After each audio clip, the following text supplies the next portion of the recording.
ఓం శ్రీ గురుభ్యో నమః. శ్రావణ మాసం ప్రారంభమైంది. హిందూ చంద్రమానం ప్రకారం పంచాంగంలో 5వ నెల అయిన శ్రావణ మాసం ఈసారి జూలై 25 శుక్రవారం నుండి ప్రారంభమై ఆగస్టు 23 శనివారం వరకు ఉంటుంది. ఈ మాసం శ్రవణ నక్షత్ర ప్రభావంతో శ్రావణం అనే పేరు పొందింది. ఇది దైవారాధనకు, పరమ పవిత్రతకు మరియు వ్రతాచరణ కోసం అత్యంత శ్రేష్టమైన మాసం.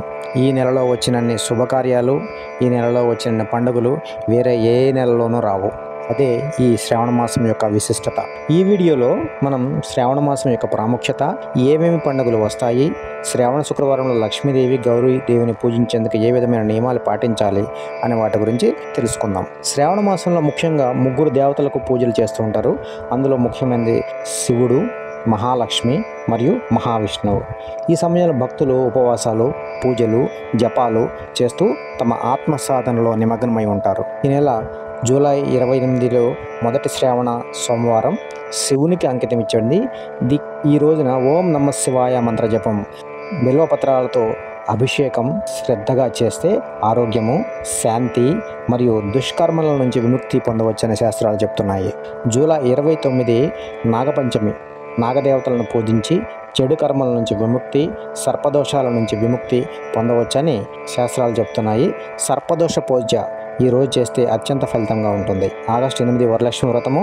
వివాహిత మహిళలు లక్ష్మీదేవిని పూజించి ముత్తైదులకు తాంబూలాలు ఇచ్చి దాంపత్యం కోసము, ఐశ్వర్యం కోసము ప్రార్థిస్తూ ఉంటారు. అష్టలక్ష్ములకు ఆరాధన చేసిన ఈ వ్రతం అత్యంత శుభప్రదంగా ఉంటుంది. ఆగస్టు 9 రాఖీ పౌర్ణమి. ఇది సోదర సోదరీ బంధాన్ని బలపరిచే రోజు. ఇదే రోజున హయగ్రీవ జయంతిని కూడా జరుపుకుంటాము. జ్ఞానదేవత అయిన హయగ్రీవుని పూజించి విద్య, విజ్ఞాన ప్రాప్తి కోసం భక్తులు ప్రార్థిస్తూ ఉంటారు. ఇక ఆగస్టు 15 అత్యంత ముఖ్యమైనది శ్రీకృష్ణ జన్మాష్టమి. భగవంతుడైన శ్రీకృష్ణుని యొక్క అవతార శుభదినము. శ్రీమద్ భాగవత పారాయణం, పల్లకీ సేవ, బాటుకమ్మ పాటలతో ఆలయాలు కలకల్లాడుతూ ఉంటాయి. ఉట్టి కొట్టడం అనే ఆచారం ఈ వేడుకల్లో అత్యంత ప్రధానమైనది. ఇక ఆగస్టు 23 పోలాల అమావాస్య. అంటే భక్తులందరూ గ్రామదేవత అయిన పోలేరమ్మకు పూజ చేస్తూ ఉంటారు. రైతులైతే పోలేరమ్మ పూజ చేసి వరి నాట్లు మొదలు పెడతారు.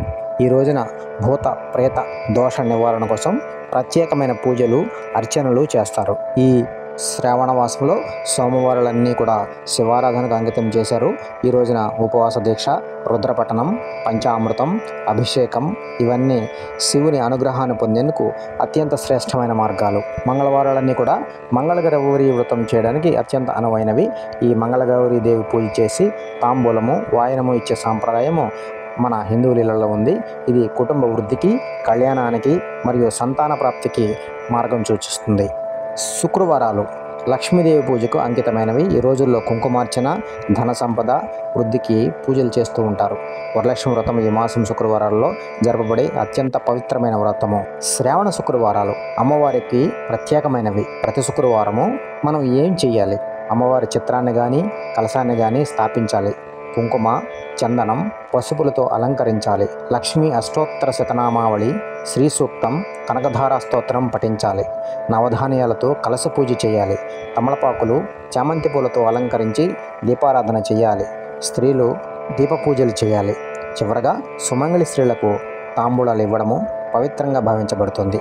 భక్తులు ఈ కాలంలో అత్యంత భక్తినిష్టలతో వ్రతాలు, పూజలు చేస్తే వాళ్ళ కుటుంబాలు ధనధాన్యాలతో, సుఖ సౌభాగ్యాలతో వర్తిల్లుతాయని శాస్త్రాలు చెప్తున్నాయి. ఓం శ్రీ గురుభ్యో నమః.